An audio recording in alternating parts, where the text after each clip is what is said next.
এটা হচ্ছে আমাদের পরম্পরা, আমাদের অনন্তকাল ধরে এই যে বাঙালি সমাজে আমাদের একসঙ্গে চলা, পথ চলা, হিন্দু, মুসলিম, খ্রিস্টান, বৌদ্ধ।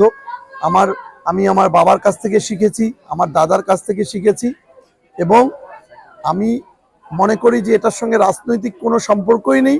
আমরা ছোটবেলা থেকে বেড়েই উঠেছি পুজো দেখে, পুজোর যে আনন্দটাকে উপভোগ করার জন্য, সবার সঙ্গে, বন্ধু বান্ধবের সঙ্গে দেখা সাক্ষাৎ করার জন্য। কাকতালীয়ভাবে এই সময় একটা ইলেকশনের সময় এসেছে, কিন্তু এটার সঙ্গে কোনো সম্পর্ক নেই। আমরা অতীতেও এরকম করে আমরা সমস্ত পুজোতে গিয়েছি।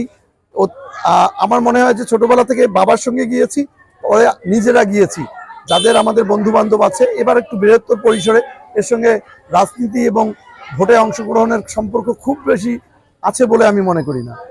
পাটগ্রাম এবং হাতীবান্ধার জনগণ যদি মনে করে তাদের সঠিক নেতৃত্ব নির্বাচন করতে চায়, এবং তারা যদি মনে করে যে শাহেদুজ্জামান কোয়েল নামে এই ছেলেটির কাছে কিছু পাওয়ার আছে, এই ছেলেটি তাদের অধিকার আদায়ের সংগ্রামে যে অতীত থেকে তার বাপ দাদা এবং সে নিজে জড়িত ছিল, সেই সংগ্রামটাকে এগিয়ে নেওয়ার জন্য নিশ্চয়ই তারা তাদের সঠিক প্রার্থীকে মনোনয়ন দেবে, এবং তাদের উপর আমি ভরসা রাখি।